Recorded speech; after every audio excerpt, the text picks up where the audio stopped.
ത്തിൻ്റെ സൃഷ്ടാവ് നമുക്ക് നൽകിയ മഹത്തായ അനുഗ്രഹമാണ് പരസ്പരം പരിചയപ്പെടാനുള്ള കഴിവ്.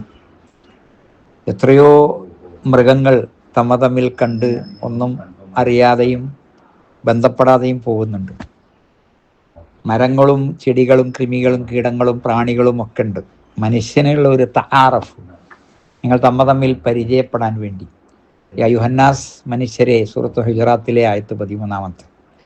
ഇന്നാ ഖലഖ്നാകും മിൻ ദക്കരിൻ വ ഉൻസ, നിങ്ങളെ നാം പടച്ചത് ഒരാണിൽ നിന്നും പെണ്ണിൽ നിന്നുമാണ്. വജഅൽനാകും ശുഊബൻ വ ഖബായില ലിതആറഫു, നിങ്ങളെ ഗോത്രങ്ങളും വിഭാഗങ്ങളും ആക്കിയത് നിങ്ങൾ തമ്മിൽ പരിചയപ്പെടാൻ വേണ്ടിയാണ്. അപ്പോൾ ആ പരിചയപ്പെടൽ എന്നത് ഇതിനാണ് അള്ളാഹു നാവ് നൽകിയത്. ഖലഖൽ ഇൻസാന വ അല്ലമഹുൽ ബയാൻ, ഒരു വിവരണശേഷി. ആരാ അവർ? ഒരു മിനിറ്റ് കൊണ്ട് 800 കോടി മനുഷ്യന്മാരിന്ന് ഈ ആളെ വേർതിരിച്ചു കഴിഞ്ഞു. അലം നജഅൽ ലഹു ഐനൈൻ വലിസാനൻ വശഫത്തൈൻ, നാവും 2 ചുണ്ടും. അപ്പോൾ അതിൻ്റെതായ ഒരു മഹത്വം.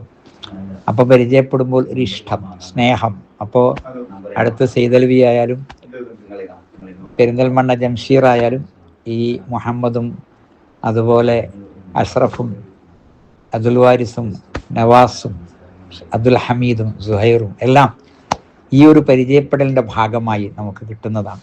ആ ബന്ധങ്ങൾ ഒരുപക്ഷെ അന്ത്യനാൾ വരെ നിലനിൽക്കുന്ന ഒരു കുടുംബത്തിൻ്റെ ഉദ്ഘാടനമായി വരുന്നു. ഒരാളെ പരിചയപ്പെട്ടു, അവിടുന്ന് പെണ്ണ് ഇങ്ങോട്ട് എടുത്തു, അല്ലെങ്കിൽ ഇവിടുന്ന് പെണ്ണ് അങ്ങോട്ട് കൊടുത്തു. അപ്പോൾ അത് അന്ത്യനാൾ വരെ നിലനിൽക്കുന്ന ഒരു കുടുംബമായി മാറുകയാണ്. ഒരു ചെറിയ ഒരു മിനിറ്റ് നേരത്തെ പരിചയം കൊണ്ട്. അല്ലെങ്കിൽ കച്ചവട ബന്ധങ്ങൾ ഉണ്ടാകുന്നു, വ്യാപാര വ്യവസായ ബന്ധങ്ങൾ, രാഷ്ട്രീയ മത സാമൂഹ്യ സാംസ്കാരിക ബന്ധങ്ങൾ, ഇതൊക്കെ ലിതആറഫു. ആ തആറുഫ് ഉണ്ടാകണമെങ്കിൽ ഞാൻ നിങ്ങളല്ലാതിരിക്കണം, നിങ്ങൾ ഞാനല്ലാതിരിക്കണം, ഓരോരുത്തരും അവനവൻ അല്ലാതെ വേറൊരാളാകാതിരിക്കണം, ഒന്നും ഫോട്ടോ കോപ്പി ആകരുത്. അതാണ് നമ്മുടെ. എന്നാൽ പ്രപഞ്ചത്തിൻ്റെ സൃഷ്ടാവ് ഇതൊക്കെ അങ്ങനെ പടച്ചെങ്കിലും മതം ഒന്നാണ്.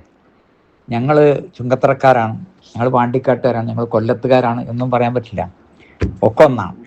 ഇവിടെ ഒന്നും നടക്കൂല എന്ന് പറയാൻ കഴിയില്ല. അള്ളാഹുവിൻ്റെ ഭൂമിയാണ്, അതെവിടെയും നടക്കും.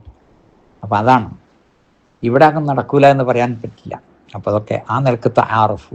ഇന്ന അക്രമക്കും ഇൻദല്ലാഹി അത്ഖാക്കും, ഏറ്റവും മാന്യൻ ഏറ്റവും തഖ്വയുള്ളവനാണ്. അപ്പോൾ അതിന് നമുക്ക് ഏറ്റവും മാന്യനാകാൻ നമ്മൾ തഖ്വ ഒഴിവാക്കല്ല വേണ്ടത്. മാന്യത കാണാൻ വേണ്ടി താടിയൊന്ന് ചെറുതാക്കുക, മാന്യത ഉണ്ടാകാൻ വേണ്ടിയിട്ട് പാൻ്റ് ഒന്ന് താത്തിയിടുക, മാന്യത ഉണ്ടാകാൻ വേണ്ടിയിട്ട് കുറച്ചൊന്ന് മുടി പുറത്ത് കാണിക്കപ്പെടുന്നു, മാന്യത ഉണ്ടാകാൻ വേണ്ടിയിട്ട് അതിലൊക്കെ ഒന്ന് കൂടിയാടുക, അതില്ല. മാന്യത ഉണ്ടാകാൻ തഖ്വ ഉണ്ടായാൽ മതി. അള്ളാഹു അനുഗ്രഹിക്കുമാറാകട്ടെ. എല്ലാ പ്രശ്നങ്ങളിലും പ്രയാസങ്ങളിലും ദീനിൻ്റെ നിയമങ്ങളും നിർദ്ദേശങ്ങളും പാലിക്കാൻ അള്ളാഹുവെ അനുഗ്രഹിക്കണേ. ഈ രാജ്യത്തിൻ്റെയും ഈ ലോകത്തിൻ്റെയും യുദ്ധപരമായ പ്രശ്നങ്ങളിൽ നിന്ന് അള്ളാഹുവെ രക്ഷിക്കണേ. ലോകത്തോട് കരുണ കാണിക്കുന്ന ഭരണാധികാരികളെ ഞങ്ങൾക്ക് നൽകണേ റബ്ബേ. സ്വന്തം പ്രജകളോട് കൂറു കാണിക്കുന്ന സ്നേഹം കാണിക്കുന്നവരായി അള്ളാഹുവെ ഞങ്ങളെ ഓരോരുത്തരെയും നീ മാറ്റുമാറാകണേ. റബ്ബനാ ആതിനാ ഫിദ്ദുനിയാ ഹസന വഫിൽ ആഖിറതി ഹസനത വഖിനാ അദാബന്നാർ. വൽഹംദുലില്ലാഹി റബ്ബിൽ ആലമീൻ. വസ്സല്ലല്ലാഹു അലാ ഖാതമിൽ അംബിയാ വൽ മുർസലീൻ.